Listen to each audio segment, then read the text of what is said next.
हमारे देश में मिडिल क्लास एक वर्ग नहीं बल्कि हमेशा जूझता रहता है। वो सम्मान, वो अवसर मिल पाते हैं, इस क्लास का भविष्य क्या होगा? भारतीय मिडिल क्लास आखिर है कौन?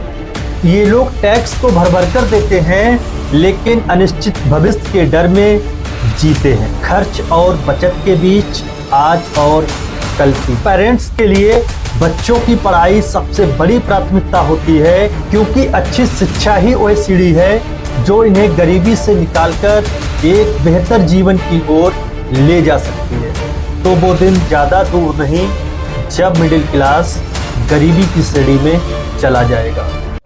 हमारे देश में मिडिल क्लास एक वर्ग नहीं बल्कि एक संघर्ष है। यह एक ऐसा वर्ग है जो देश की अर्थव्यवस्था को चलाता है, सपने देखता है, मेहनत करता है, लेकिन फिर भी हमेशा जूझता रहता है। लेकिन सवाल ये है, क्या मिडिल क्लास को वो सम्मान, वो अवसर मिल पाते हैं जिसके वो हकदार हैं? तो जय हिंद साथियों, मैं विक्रम सिंह स्वागत करता हूं आपका अपने इस YouTube चैनल पर। अगर आप चैनल पर नए आए हैं तो चैनल को सब्सक्राइब कीजिए और वीडियो अगर अच्छा लगे तो वीडियो को लाइक और शेयर कीजिए।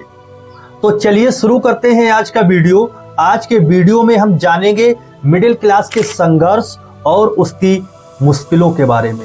हम जानेंगे मिडिल क्लास की ताकत और देश में उसके योगदान को, और सबसे जरूरी, इस क्लास का भविष्य क्या होगा।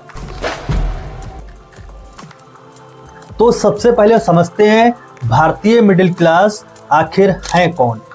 अगर साधारण भाषा में कहें तो मिडिल क्लास वो लोग हैं जो गरीब नहीं है लेकिन अमीर भी नहीं है। उनकी कमाई इतनी है कि 2 वक्त की रोटी तो मिल जाती है, लेकिन कहीं विदेश में घूमने के सपने उनके लिए लग्जरी जैसे हैं। ये लोग टैक्स तो भर भर कर देते हैं, लेकिन सरकारी स्कीम्स के लाभ से वंचित रहते हैं। एक स्थिर नौकरी की तलाश में रहते हैं, लेकिन अनिश्चित भविष्य के डर में जीते हैं। ये वही लोग हैं जो हर दिन मेहनत करके देश की अर्थव्यवस्था को आगे बढ़ाते हैं, लेकिन खुद हमेशा एक संतुलन बनाने की कोशिश में लगे रहते हैं, खर्च और बचत के बीच, आज और कल के बीच। मिडिल क्लास पेरेंट्स के लिए बच्चों की पढ़ाई सबसे बड़ी प्राथमिकता होती है। सरकारी स्कूल्स की हालत देखकर ये अपने बच्चों को प्राइवेट स्कूल्स में भेजते हैं, जहां इन्हें मोटी फीस देनी पड़ती है, क्योंकि अच्छी शिक्षा ही वह सीढ़ी है जो इन्हें गरीबी से निकालकर एक बेहतर जीवन की ओर ले जा सकती है। बच्चों के ऊपर इंजीनियर, डॉक्टर, IAS बनने का दबाव बचपन से ही डाल दिया जाता है। जेईई, नीट, UPSC की कोचिंग के लिए लाखों रुपए खर्च किए जाते हैं, क्योंकि एक सरकारी नौकरी मतलब जिंदगी भर की सुरक्षा। लेकिन क्या हर कोई इस सफलता की दौड़ में जीत पाता है? ग्रेजुएशन खत्म होने के बाद मिडिल क्लास के युवाओं के सामने सबसे बड़ी चुनौती होती है नौकरी ढूंढना।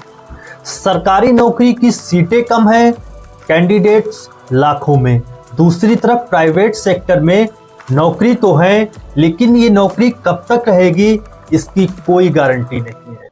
ओवर टाइम काम, कम सैलरी, हर दिन नौकरी खोने का डर, यही एक आम मिडिल क्लास युवा की हकीकत है। मिडिल क्लास की सैलरी आती है, अगले ही दिन EMI, किराया, बच्चों की फीस, बिजली के बिल और ग्रोसरी में चली जाती है। नया घर लेने का सपना, बैंक लोन पर निर्भर, कार खरीदनी है, EMI पर लेनी पड़ेगी, फाइनेंशियल प्लानिंग बाद में देखेंगे। लेकिन सवाल उठता है, अगर कोई मेडिकल इमरजेंसी आ गई या नौकरी चली गई तो क्या होगा? यही डर हमेशा मिडिल क्लास को बचत और खर्च के बीच में उलझाए रहता है। इतने संघर्षों के बावजूद मिडिल क्लास भारत की रीढ़ की हड्डी है। GDP में 70% योगदान इसी वर्ग का है। देश में सबसे ज्यादा टैक्स, यही क्लास देता है। देश में स्टार्टअप्स क्रांति इसी क्लास की देन है। ओला, फ्लिपकार्ट, जोमेटो जैसे स्टार्टअप्स इसी मिडिल क्लास के युवाओं ने शुरू किए हैं। लेकिन अफसोस की बात यह है कि मिडिल क्लास को न सरकार से मदद मिलती है और ना ही किसी स्कीम्स का पूरा लाभ मिलता है। यह क्लास हमेशा खुद की मेहनत पर निर्भर करता है। भारत के टॉप 1% लोगों के पास देश की 40% संपत्ति है। 2020 के बाद अरबपतियों की संपत्ति तेजी से बढ़ी है, लेकिन वहीं मिडिल क्लास संघर्ष करता रहा। अमीरों के लिए नए बिजनेस, टैक्स छूट, सरकारी सहयोग, लेकिन मिडिल क्लास के लिए कुछ नहीं।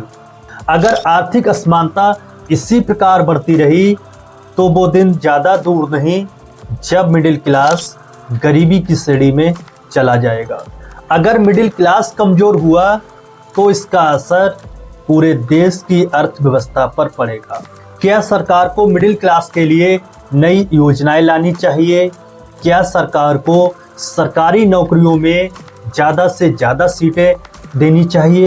क्या प्राइवेट सेक्टर को ज़्यादा से ज़्यादा जॉब क्रिएट करनी चाहिए, या हमें खुद बदलना होगा और नए अवसरों की तलाश खुद करनी पड़ेगी? आप लोगों का क्या सोचना है नीचे कमेंट बॉक्स में ज़रूर बताएं।